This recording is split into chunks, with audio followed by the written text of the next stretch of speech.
Hello, नमस्कार दोस्तों। Star Navodaya classes आप सभी का हार्दिक स्वागत करता है। आज हम उत्तर प्रदेश जीएस के अपने दूसरे भाग की ओर चलते हैं। इससे पहले भाग में हमने सीखा था कि उत्तर प्रदेश क्या है, किसके साथ सीमा साझा करता है, उसका गठन कब हुआ, उसके पहले प्रधानमंत्री कौन, मुख्यमंत्री कौन थे, उसके अगले मुख्यमंत्री कौन होंगे। ठीक है, आज हम उसकी भौगोलिक स्थिति के बारे में जानेंगे। किसके बारे में जानेंगे? उत्तर प्रदेश की भौगोलिक स्थिति के बारे में। ठीक है, तो क्या है उत्तर प्रदेश की भौगोलिक स्थिति, उसके बारे में बात करते हैं। तो उत्तर प्रदेश का क्षेत्रफल कितना है?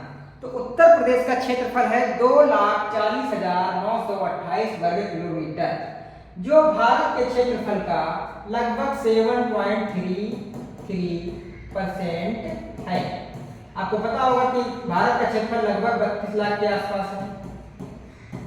ठीक है, भारत का क्षेत्रफल लगभग कितना है? 32 लाख के आसपास है। और उत्तर प्रदेश में कितना है? 2,40,928 वर्ग किलोमीटर। अब बात करते हैं भारत की अक्षांशीय एवं देशांतरी विस्तार की।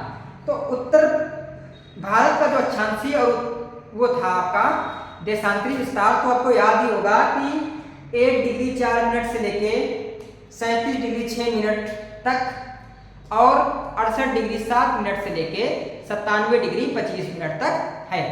लेकिन हम यहाँ पर बात कर रहे हैं उत्तर प्रदेश की।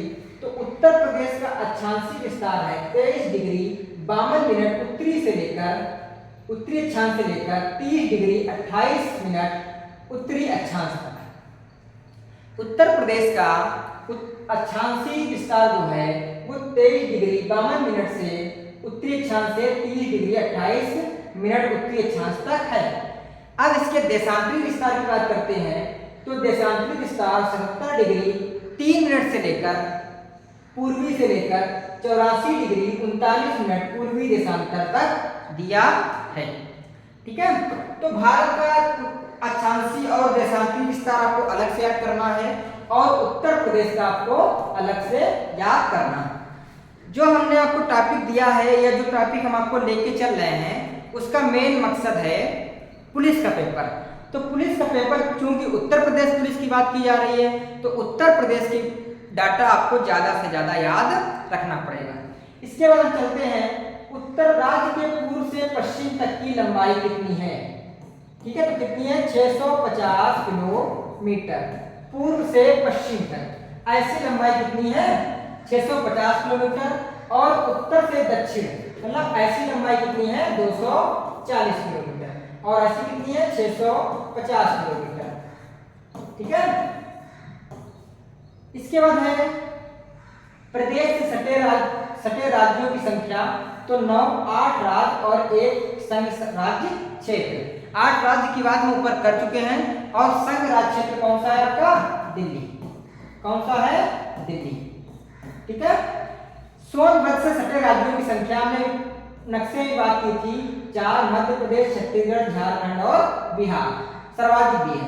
उत्तर प्रदेश से लगा सर्वाधिक सीमा वाला राज्य तो मध्य प्रदेश, मैंने आपको नक्शे में बताया था। सबसे कम लगा सीमा वाला राज्य हिमाचल प्रदेश। प्रदेश का पूर्वी जिला बलिया, पश्चिमी जिला शामली, प्रदेश का उत्तरी जिला सहारनपुर और दक्षिणी जिला सोनभद्र। इसकी बात हम ऊपर कर चुके हैं। ठीक है, सबसे बड़ा जिला लखीमपुर खीरी, सबसे छोटा जिला हापुड़, सहारनपुर से सटे राज्यों की संख्या 3, हरियाणा, हिमाचल प्रदेश और उत्तराखंड। ठीक है, इन सब की बात हम ऊपर कर चुके हैं।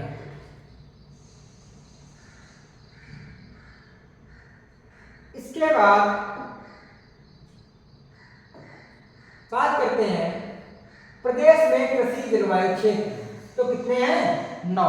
प्रदेश में कितने कृषि जलवायु क्षेत्र हैं? 9। प्रदेश में प्रवाहित होने वाली प्रमुख नदियां। तो सबसे बड़ी नदी गंगा है, आपको पता होगा। उसके बाद यमुना, फिर रामगंगा, गोमती और घाघरा।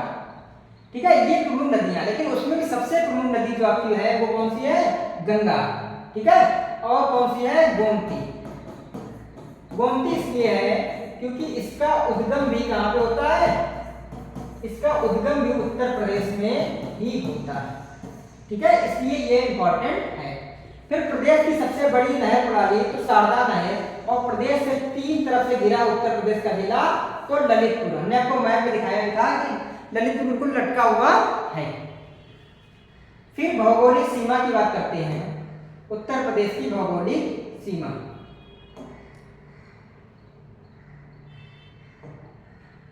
तो मध्य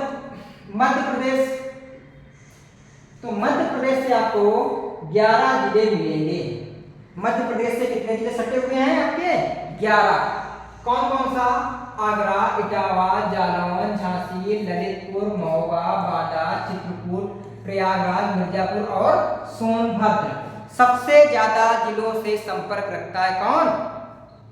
तो आपका मध्य प्रदेश। कितने जिलों से? 11। ये क्वेश्चन आ सकता है कि मध्य प्रदेश उत्तर प्रदेश के कितने जिलों से सीमा साझा करता है? तो कितने जिलों से? 11 जिलों से। दूसरा आपका है बिहार। बिहार के कितने जिले? 7। कौन कौन? सोनभद्र सीमा साझा करता है, चंदौली सीमा साझा करता है, गाजीपुर करता है, बलिया करता है, देवरिया करता है, कुशीनगर करता है और महाराजगंज करता है। इसमें आप इसमें कंफ्यूज होंगे, लेकिन ये भी सीमा साझा करता है, याद रखना। ठीक है। इसके बाद नंबर 3 पे आपका है जो हमारा ही पहले पार्ट हुआ करता था, अब कट गया है। क्या नाम है उसका? उत्तराखंड। कब कटा? 9 नवंबर 2000 में। ठीक है, कब कट गया? 9 नवंबर 2000 में। तो इससे 7 जिला सीमा साझा करते हैं। एक सहारनपुर, मुजफ्फरनगर, बिजनौर, मुरादाबाद, रामपुर, बरेली और पीलीभीत।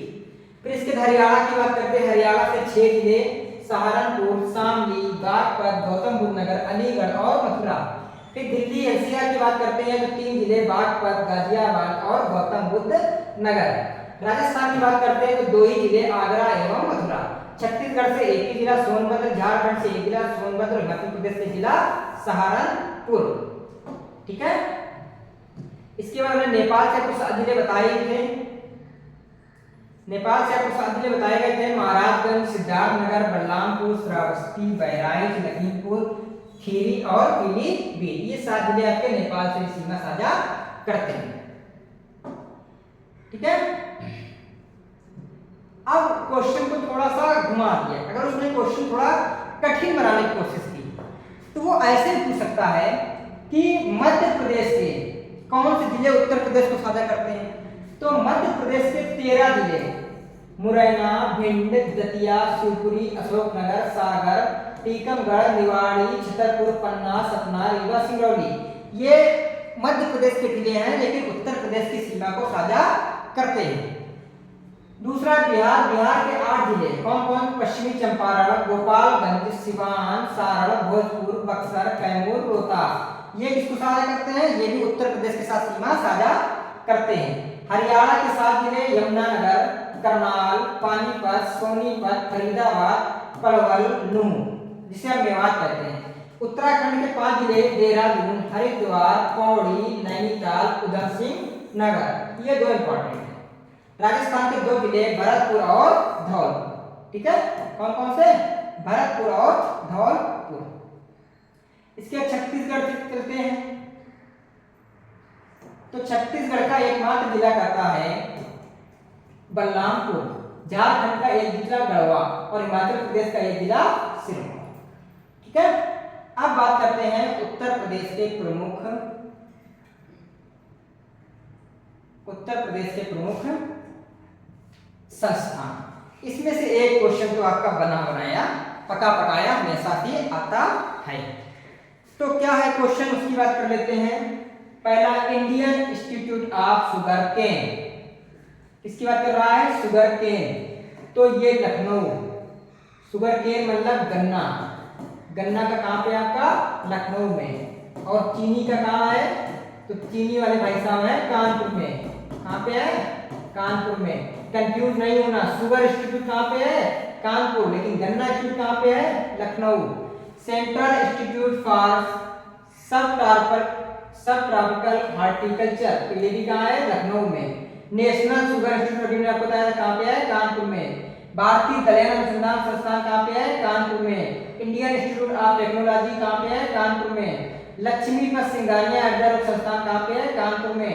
भारतीय पशु चिकित्सा अनुसंधान संस्थान कहाँ पे? इज्जतनगर। भारतीय सब्जी अनुसंधान संस्थान वाराणसी। चारागाह एवं चारा अनुसंधान संस्थान झांसी। कालीन औद्योगिक संस्थान भदोही। भारतीय हथकरघा तकनीकी संस्थान चौकाघाट वाराणसी। ये सारनाथ के बगल में है। ठीक है।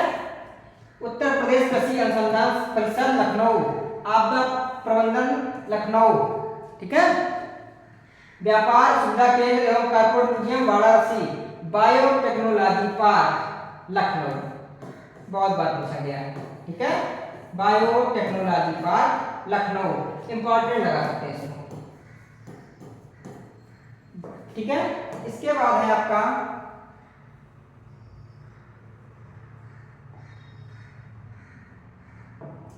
वीवी गिरी नेशनल लेबर इंस्टीट्यूट नोएडा। वीवी गिरी national labour institute Noida. Uttar Pradesh राज्य औद्योगिक विकास निगम लिमिटेड कहाँ पे है? कानपुर में। ठीक है। उत्तर प्रदेश ग्रामीण आयुर्वेदिक विश्वविद्यालय, या इसे ही बोलते हैं एम्स। ठीक है। और ये कहाँ पे है? सैफई में। कहाँ पे है? सैफई में, सैफई इटावा। उत्तर प्रदेश औद्योगिक सहकारी संघ कहाँ पे है? कानपुर में। उत्तर प्रदेश वित्तीय निगम कानपुर। प्रादेशिक औद्योगिक व पूंजी निवेश निगम लखनऊ। उत्तर प्रदेश राज्य औद्योगिक विकास निगम लिमिटेड कानपुर। उद्यमिता विकास संस्थान लखनऊ।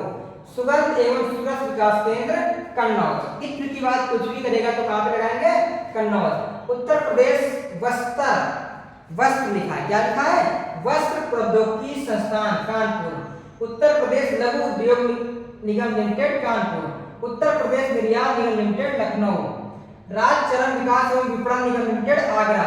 चमड़े की बात करेगा तो उसमें दो ही चीजें आएंगी, एक आगरा और दूसरा कानपुर उन्नाव। ठीक है। कानपुर उन्नाव। तीसरा उत्तर प्रदेश इलेक्ट्रॉनिक निगम लिमिटेड लखनऊ। राजकीय चीनी मिट्टी पात्र, तो ये आपका इंपॉर्टेंट है। ठीक है। चीनी मिट्टी चुनार व खुर्जा में मिलता है, इंपॉर्टेंट है। उत्तर प्रदेश हस्तशिल्प विकास एवं विपणन निगम लिमिटेड लखनऊ। उत्तर प्रदेश राज्य औद्योगिक विकास प्राधिकरण कानपुर। ठीक है।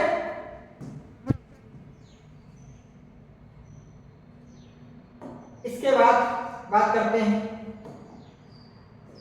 जिलों की संख्या। आपको पता ही है 75, मंडलों की संख्या 18, विशेष क्षेत्र विकास प्राधिकरण 5, ग्राम पंचायत 59,163 ये 2011 के अनुसार, तहसील 350 2018 के अनुसार, नगर पंचायत 437, नगर पालिका 198 2018 के अनुसार, नगर निगम 17 की जगह कितने हो गए? 18, क्षेत्र पंचायतें 821 2018 के अनुसार, न्याय पंचायतें 2018 के अनुसार, सामुदायिक विकास खंड 822। ठीक है। ये इसकी बात हो गई। अब बात करते हैं ऊर्जा की। आपने बहुत सारे वीडियो या जब भी राजनीति की बात होती है, किसकी बात करते हैं? पॉलिटिक्स की बात करते हैं या किसी नेता की बात करते हैं, ऐसी जब भी आपको कोई बात होती है या किसी चीज पे बहस होती है या किसी राज्य के उत्थान के लिए जो आवश्यक है, तो उसमें सबसे बड़ी चीज जो आवश्यक है वो हमारी क्या है? ऊर्जा। ठीक है। क्या है वो? ऊर्जा। किसी भी चीज की, अगर आपके घर का उत्थान होना है तो उसके लिए सबसे इंपॉर्टेंट चीज क्या है? ऊर्जा। आपकी बॉडी का भी उत्थान होना तो उसके लिए क्या है? ऊर्जा। लेकिन ऊर्जा बहुत प्रकार की होती है। राज्य मेनली किस ऊर्जा की बात करेगा तो वो विद्युत। किसकी बात करेगा? विद्युत की। तो उत्तर प्रदेश राज्य विद्युत परिषद का गठन 1959 में हुआ। प्रदेश में कुल विद्युत उत्पादन का तापीय विद्युत सबसे ज्यादा, फिर उसके बाद जल विद्युत, फिर परमाणु और फिर सौर। तो ये आपको सीरियल लगा के आना है। सबसे ज्यादा कौन? तो सबसे ज्यादा तापी। कौन सा? तापी। तापी का मतलब जिसमें कोयला जलाया गया है, कोयले से। तापी का मतलब क्या? कोयले से। फिर उसके बाद दूसरे नंबर पे है जल, तीसरे नंबर पे है परमाणु, क्योंकि आपको पता होगा कि यहाँ पे एक परमाणु सेंटर भी है नरोरा। ठीक है। और चौथे नंबर पे सौर। चौथे नंबर पे क्या कौन सा है? सौर। तो ये चार प्रकार की वो है। सौर में हम अभी भी सबसे पीछे हैं, चौथे नंबर पे हैं। जबकि सौर में हमें आगे होना चाहिए। और आपको जान के हैरानी होगी कि एक एनटीपीसी इकाई भी उत्तर प्रदेश में सौर ऊर्जा से संचालित है, फिर भी हम सौर ऊर्जा में उत्पन्न करने में अभी भी सबसे पीछे हैं। सबसे किससे हमें बिजली उत्पन्न करनी पड़ती है? तापी से। तापी का मतलब कोयले को जला के हमें सबसे बिजली उत्पन्न करनी पड़ रही है, और इसका दुष्परिणाम हमारे स्वास्थ्य पे जाता है, क्योंकि जितना ज़्यादा कोयला जलेगा उतना ज़्यादा प्रदूषण होगा, जितना प्रदूषण होगा उतना ज़्यादा लोग बीमार होंगे तो बहुत सी समस्याएं आएंगी।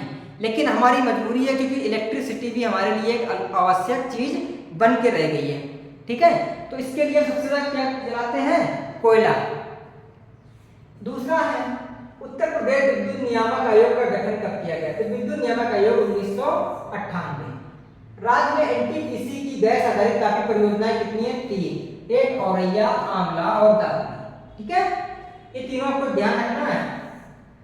राज्य की सबसे पुरानी तापी परियोजना कौन सी है? तो हरदुआगंज तापी परियोजना अलीगढ़ में। राज्य में एकमात्र परमाणु विद्युत केंद्र की स्थापना नरोरा बुलंदशहर 1991 से 92 में हुई थी। उत्तर प्रदेश नवीन एवं नवीकरण ऊर्जा विकास अभिकरण 1983 में। नवीन और नवीकरण ऊर्जा के लिए हमारे यहाँ आयोग कब बना? 1983। और इसीलिए हम सौर ऊर्जा या किसी प्रकार की ऊर्जा में बहुत पीछे रह गए हैं। ठीक है, इसके बाद कर लेते हैं खनिज। हम ऊर्जा में इसलिए पीछे हैं कि हमारा जो राज्य है उसमें बहुत कम खनिज पाए जाते हैं, या हम कह सकते हैं कि ना के बराबर खनिज पाए जाते हैं। और ऐसा इसलिए है क्योंकि हमारा जो राज्य है वो भारत के ऐसी पेटी में स्थित है कि जहाँ पे जलोढ़ मृदा तो बहुत है, उपजाऊ मृदा तो हमारे पास बहुत है, लेकिन हमारे पास क्या नहीं है? खनिज वाली क्षेत्र नहीं है। एकमात्र खनिज का जो सबसे अच्छा क्षेत्र हमारे पास है वो है सोनभद्र। कौन सा है? सोनभद्र। ठीक है, तो खनिज की बात करते हैं तो राज्य खनिज विकास निगम की स्थापना 1974 में हुई। खनिज संस्थान की दृष्टि से उत्तर प्रदेश राज्य निम्न मध्यम श्रेणी का, तो किस कैसा राज्य है? निम्न मध्यम श्रेणी, मतलब कि हम मध्यम श्रेणी में भी नहीं आ रहे हैं, क्योंकि हमारे पास खनिज के मामले में हम बहुत ही नीचे स्तर पे हैं। हमारे पास मध्यम श्रेणी का खनिज भी उपलब्ध नहीं है, इसलिए निम्न मध्यम श्रेणी में। प्रदेश में सर्वाधिक कोयला प्राप्त किया जाता है तो सोनभद्र में। हमने आपको बताया भी था कि सबसे ज्यादा हमें जो खनिज मिलते हैं वो कहाँ से मिलते हैं? सोनभद्र से। प्रदेश में तांबा प्राप्त होता है तो सोनराई क्षेत्र ललितपुर से। कहाँ से मिलता है? ललितपुर से। ठीक है, इसको भी आपको ध्यान रखना पड़ेगा। तो आज के लिए हम इतना ही रखते हैं, आगे हम बात करेंगे अगले वीडियो में उत्तर प्रदेश के परिवहन कितने यहाँ पे आपको और भी चीज़ें जो इम्पोर्टेंट होंगी उस पर बात चर्चा विस्तार से कर लेंगे। ठीक है, आज के लिए इतना ही रखते हैं। धन्यवाद। हमारे चैनल को लाइक एंड सब्सक्राइब करते रहिए। धन्यवाद।